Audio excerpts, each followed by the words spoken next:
waaw asalaamaaleykum di nuyuwaat rek mbooloo mi yëpp di nuyu mbokki prestataire u Thiès yi yëpp di rafetlu seen teewaay yéen ñëpp ak mobilisation bi aussi franchement parce que lii day wane ni bëgg nañu suñu liggéey bi te am na fu ñu yegg de ce fait que naqar bi ñu ci am di ko jànkonteel depuis des années moo waral suñu teewaay fii tey pour ñu wax ñu dégg ñu utal ñu ci ay solution wa ilaa ñu nit am nañu sunu ay pexe yoo xamante ni dañ koy teg pour mën a continuer di dundal sunu liggéey bi parce que ñi fi teew ñëpp ku ci nekk chef d'entreprise nga père de famille nga da nga yor ay soutien nga aussi donc liggéey bi dafa nekk loo xamante ni lu important la pour ñun bokk na ci problème yi nga xamante ni moo ñu tax a daje fii tey indi mobilisation bi bokk na ci li nga xamante ni mooy problème mu yi ñuy jànkonteel ak opérateur yi nga xamante ni ñoom la ñu seqal liggéey bi bokk na ci jafe-jafe yi nga xamante ni dañ koy tawat politique bi nga xamante ni ki Wave dikk na teg ko ndax ñu ba intégré sunu marché bi ak sunu point yi alors que ñun ñu ngi doon liggéey des années avant Wave des années avant ñoom Free ak ñeneen ak ñeneen ak ñeneen donc fii bari nañu fi nekk ñoo xamante ni liggéey bi daf leen fi fekk ñu yor seeni place nekkoon ci carte yi ak ñoom seddoo donc du ñu gan ci liggéey bi de ce fait que problème yi ñu ci jànganteel bokk na ci li nga xamante ni Wave appliqué na ko ñëw na ci marché bi tegguñu ñun ñëpp daawul nangu liggéey ak ñun Wave ci ñeneen ñoo xam ne nekk ñu ci secteur bi lañ daan dem di liggéey pour bañ a liggéey ak ñun li tax ñu bañ a liggéey ak ñun xamuñu ko ñëw dem nañu ba ci biir xam ni lii du dem ñii di jël seen xaalis di dem ak moom ñii di def naka su dul noonu liggéey bi mënul dem Wave xam ni sans prestataires yi liggéeyam du dox mu décidé ñëw liggéey ak ñun au début ni mu doon liggéey ak ñun mooy day ñëw defal la découverte maanaam loo yónnee mu dem maanaam daf la yombaloon lépp lu la kenn nanguwul woon jox ci liggéey bi la jox di la jox xaalis bu doy dem ba xam ni prestataires yi yëkkati nañ ko yóbbu ko foo xamante ni yaakaar woon dina fa yegg mu commencé nag di indi ay problème bokk na ci problème yi mooy di commencé di ñu dicter ay règles am di commencé di ñu contrôler mel ni daf ñu jox ay sur place yi moo ko moom commencé di récupérer xaalis yi nga xamante ni joxoon na ko prestataires yi gars yi continuer di liggéey ak moom ci noonu di liggéey ak seen xaalis ak seen i propre moyen ak seen i propre logistique Wave yemul ci loolu commencé di dagg commission yi nag foofu la problème yi commencé ko xam transfert ak points yi xam ni commission moo koy dundal ndax ñi ci ginnaaw dañoo bari dagg bi yàgg na am du ci Wave rek am na ci Orange mi ngi am ci Wave di amaat gars yi di ko noppi waale dafa toll nag foo période boo xamante ni transfert mënatul dund ci conditions yi loolu mooy indi sunu daje tey transfert mënatul dund ci commission yi nga xamante ni tey ñu ngi ko ciy gagné tegal nañ leen ko fi yéen journaliste après ku nekk dinañ leen jox benn ngeen gisal seen bopp voilà bokk na ci problème yi aussi problème commission yi nga xamante ni da ngay liggéey ba wàcc war a xool ñaata nga am nga ñëw fekk ñu dagg sa compte gis ci moyen doo xam lu waral dagg bi ñépp dañ koy dund soo wootee ñu naan la da nga def ay transfert illégal alors que Wave publicité ñu ñëpp dégg nañ ko dafa ni dépôt gratuit retrait gratuit nga def sa liggéey normalement Wave wëlbatiku ne la waroo defee nii alors que moom moo la wax nga liggéeyee noonu moom moo ni client bi gratuit dépôt retrait gratuit agent bi su ko defee bu ñëw dagg ko ne ko waroo ko def wala def bi dafa jege yoo wala waroo ko def léegi jël ko léegi di la indi ay problème yu kenn xamul Wave yemul ci loolu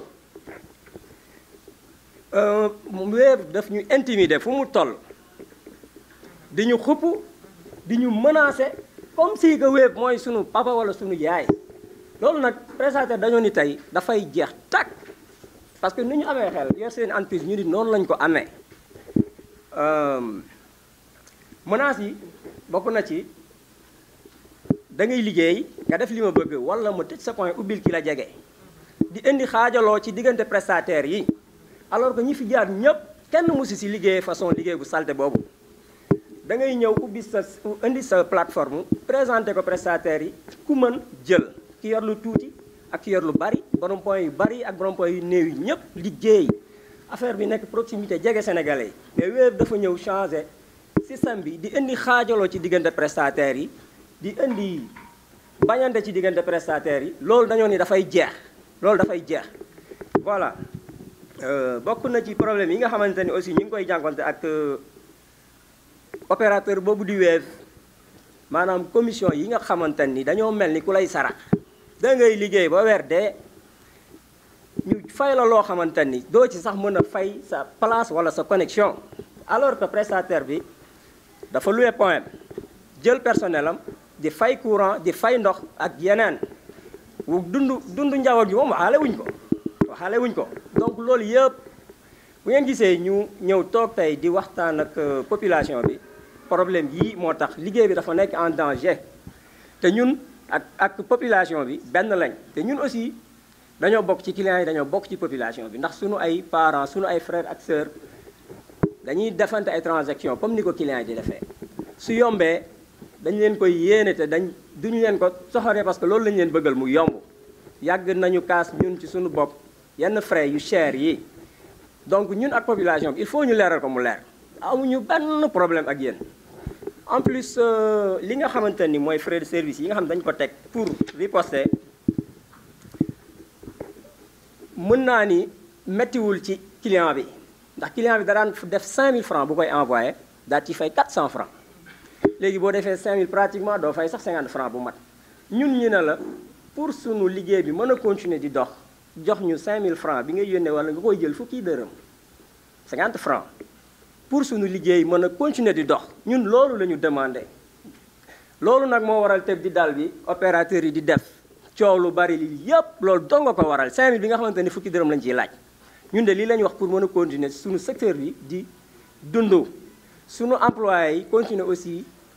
di am ci liggéey bi la ñu daan am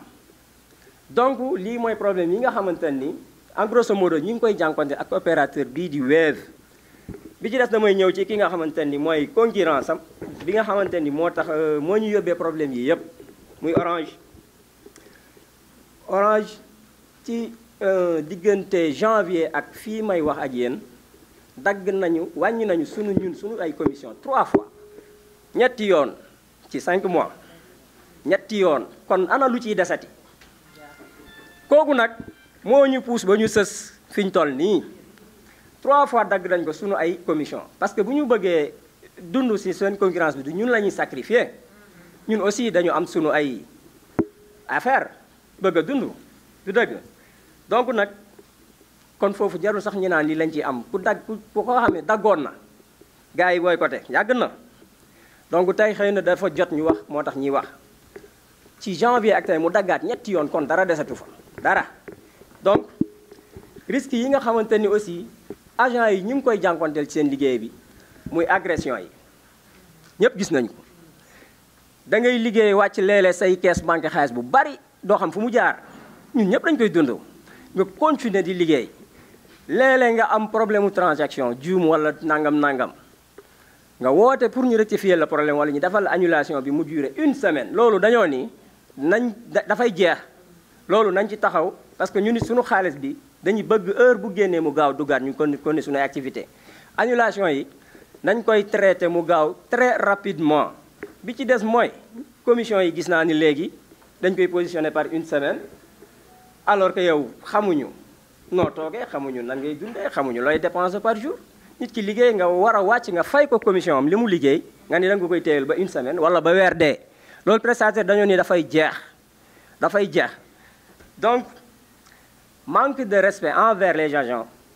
mooy xoqatal bi ñuy xoqatal agents yi di leen tiital di leen menacer comme si que yaa leen jox li ñu yor dama bëgg nag agents yi gëm seen bopp xam ñooy kan xam poids bi ñu am fii ku fi ñëw jéem a demal sa bopp dangaa mujjee toog demoo ñii fi nekk duñu ay sénégalais muy opérateurs yi tax ñuy wax tey ñun ñoo fi nekk ay sénégalais di séq ak sunu ay moroomu sénégalais ci liggéey bi ñu bëgg jàppalante sunu biir pour liggéey bi mën a continuer di survivre état nag dañ koy joxoñ baaram pour mu wax ci lii moom nee na fan yi day créer emploi ñii dañoo créer seen bopp emploi ba pare ñëpp ñëwuñu te te lii Thiès dong la concerné parce que ñëpp dinañ jóg après ñii dañoo créer seen bopp ay emploi ut seeni propre fonds ñii dem ci banque bi jël fa xaalis tay la fa je ne sais quoi ñu bëgg ñëw ne dañuy rey liggéey bi wàññi points yi alors que bi ñuy créer sunu ay business nekk ñu fi xamuñu leen ñun ñoo fi nekk di góorgóorlu ba ñu yéeg ni sénégalais yi kat lii ma ngi fay dox suñu demee installé ko fa dana dem ñu ñëw installé wu ànd ak ñun ba installé wu commencé di ñu indil ay problème loolu nag la ñu ni dafay jeex wa illa ñu nit on a nos méthodes suñu méthode mooy comme mënatuñu gis suñu bopp ci liggéey bi dañuy laaj désormais frais de service Sénégal yëpp ànd ci moo indi coow li tey ñëpp ànd ci di ko appliquer ñuy demander à ce que population bi aussi ñu adhéré ci lii àndu ci ak ñun parce que lii mooy tax liggéey bi mën a continuer ñu mën a continuer di wéy di leen jox seeni xaalis parce que ñun kat ñoo fi nekk nga xam ne da ngay tëdd ba 11h du matin sa courant wu kër jeex nga woo ñu téléphone doo jóg loolu kenn du Senelec du Wave du Orange kenn mënu ko voilà ñun ngay ne ca àll ba paan woo ñu yónnee la xaalis nga dépanné wu dem sa yoon ñun ngay toog doon ñëw ci ñun chaque jour nga jékki-jékki yoroo dara nga am soxla yónnee ma dara ñu yónnee la ko ñun dañu am proximité ak population bi donc kenn mënuñu jaxase ak ñoom frais de service yi mënuñu jaxase ak population bi message bi mu bëgg mu jàll bu baax a baax surtout ci frais de service yi dafay tax suñu secteur bi continuer di dem tout simplement frais de service yi bu dakkee mooy ñi fi tëj seeni point dana bari trop wala ñu dem seeti leneen te yaakaar naa loolu état du ko seetaan président consommateur yi aussi du ko seetaan ñi ngi naan 30 000 ñi naan 12 000 ñi naan nangam 1000 ëpp nañ 20 000 ëpp nañu 20 000 points fii ci biir Sénégal ku ci nekk am na quelques personnes yoo xamante ni yaa ngi leen di employé di leen fay d'accord kon nag lii nekkul loo xamante ni dañ ko war a seetaan muy nasax ndax benn concurrence boo xamante ni sunu yoon nekku ci te seeni bénéfice xamuñu fu muy jaar xamuñu ki ci bénéficié wu donc ñun tamit on a l'obligation sauver sunu ay emploi ak sunu ay points asalaamaaleykum wa rahmatullah jërë ngeen jëf. Mesdames, Messieurs, chers collègues, bonjour. Nous sommes réunis aujourd'hui, nous, membres de RENAPTA Thiès, c'est-à-dire l'ensemble des réseaux des gérants de points de transfert d'argent à Thiès, pour dénoncer ce qu'on pourrait appeler aujourd'hui une injustice. Injustice dans la mesure où, aujourd'hui, nous autres opérateurs, nous autres gérants de points de transfert d'argent, nous avons investi en logistique, c'est-à-dire nous avons loué des locaux, des charges que nous supportons. C'est nous qui payons l'Internet, c'est nous qui payons l'électricité. Jusqu'au téléphone avec lequel nous travaillons, c'est acheté à fonds propres. C'est-à-dire nous n'avons reçu aucun soutien de la part ni de l'État, ni des opérateurs. Pour dire qu'aujourd'hui, si nous, malgré ces charges que nous avons supportées, nous n'avons plus le droit de prétendre à travailler et à gagner notre vie dignement, je pense que c'est un grand problème. C'est un grand problème parce que aujourd'hui nous sommes agressés. Agressés par des opérateurs qui, comme je l'ai dit, ne nous ont pas soutenus, ne nous ont pas financés, qui n'ont aucun droit sur nous, qui à la limite sont des chefs d'entreprise ou bien des entreprises comme nous. Parce que je le rappelle, nous disposons de tous les moyens juridiques et tous les documents légaux qui nous permettent d'exercer. Tous ici, nous avons des entreprises en règle. Nous disposons de notre NIDEA, de notre registre de commerce. Nous payons des taxes. Donc, nous sommes en règle. Et à plus forte raison, on est encore chez nous. Nous sommes des Sénégalais, des chefs d'entreprise établis au Sénégal. Donc aujourd'hui, on ne peut pas accepter que des multinationales qui viennent de l'étranger. Nous n'avons pas de problème avec la France ni avec les États-Unis. Nous ne sommes pas dans ce combat. Tout ce que nous voulons aujourd'hui, c'est qu'on nous respecte et qu'on nous donne le statut qu'on mérite. Aujourd'hui, l'État est en train de financer à hauteur de milliards des jeunes pour la création d'entreprises par des structures comme l'ADER ou l'ANPEJ, PAPEJ, il y en a en pagaille. À chaque fois, nous remarquons, chaque année, ils injectent des milliards dans ces jeunes-là et ça finit à l'eau. Nous, aujourd'hui, nous avons eu le courage de rester chez nous. Nous n'avons pas pris le pirogue pour partir en mer. Nous avons les moyens parce que chacun d'entre nous, aujourd'hui, a un point qui dispose de millions. Nous aurions pu quitter le Sénégal et aller ailleurs faire autre chose. Mais non, nous sommes restés chez nous. Nous avons investi chez nous et nous avons recruté du personnel qui sont des Sénégalais et qui travaillent pour nous. Donc, rien que pour cela, nous devons avoir du respect. On nous doit du respect, du moins. On nous doit du respect. Et aujourd'hui, on n'est plus dans la négociation. Je pense que, comme l'a dit M.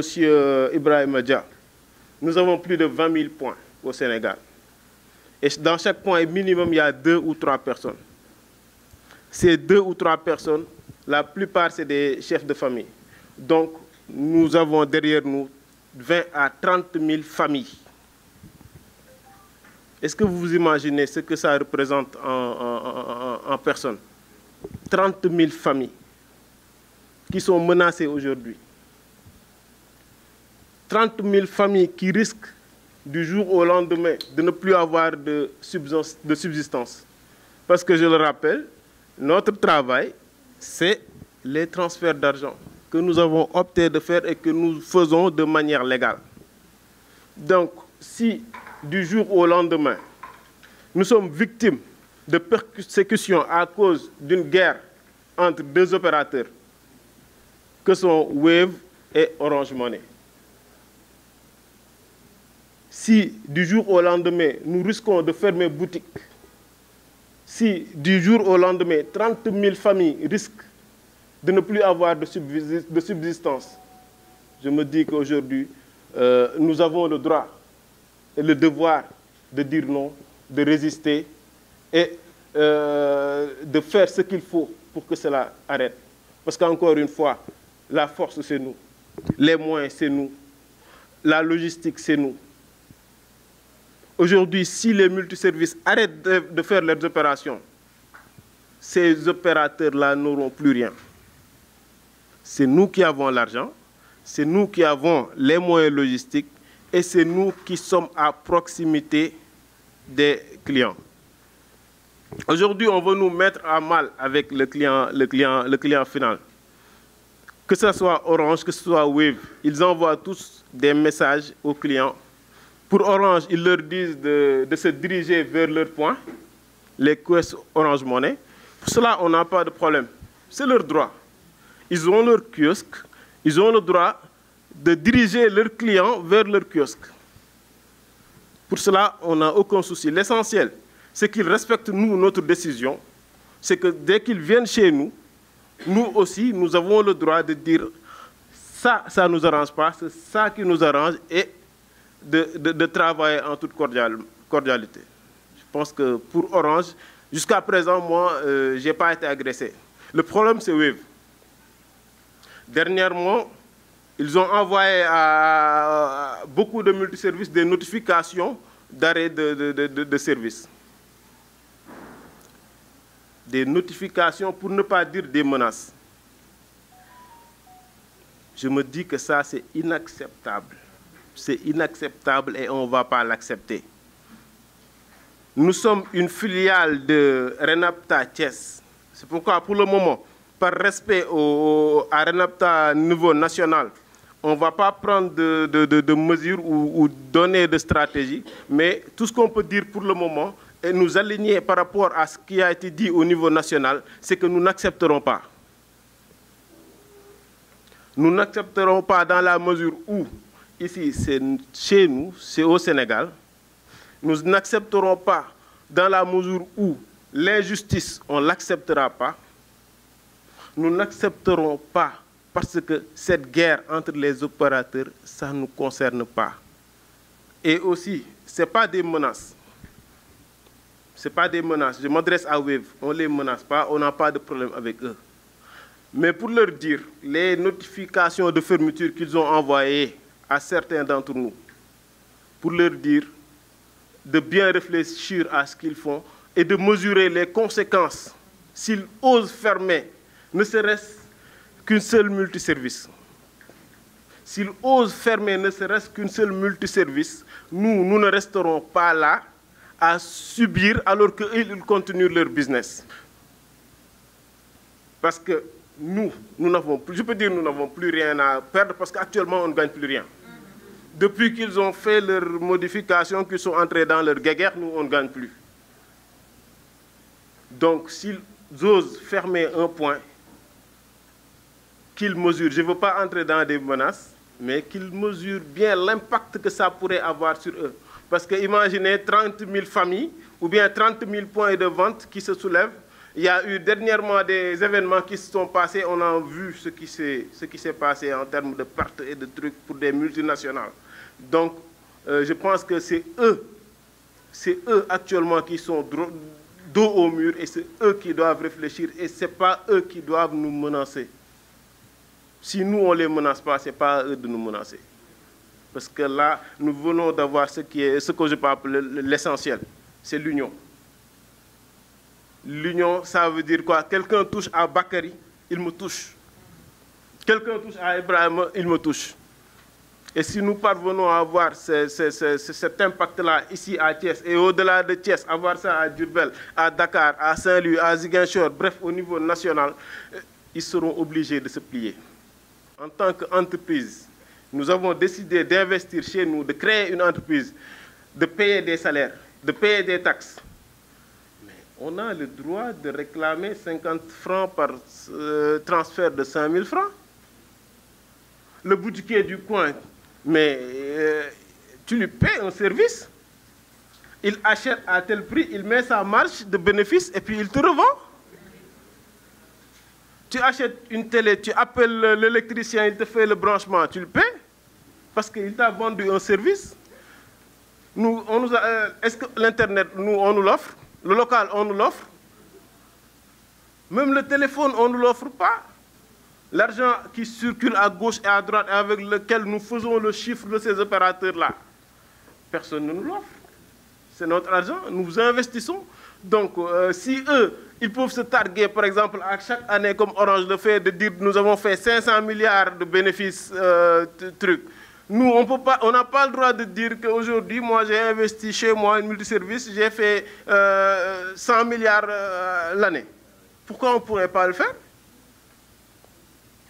On se doit de le faire. C'est parce qu'aujourd'hui, on a été trop laxiste, on a trop accepté. Qu'aujourd'hui, on en est arrivé là. Pas nous imposer de travailler avec notre argent, avec nos propres moyens, pas nous imposer une direction quelconque. On ne l'acceptera pas. On ne l'acceptera pas, on ne l'acceptera jamais. Donc, en gros,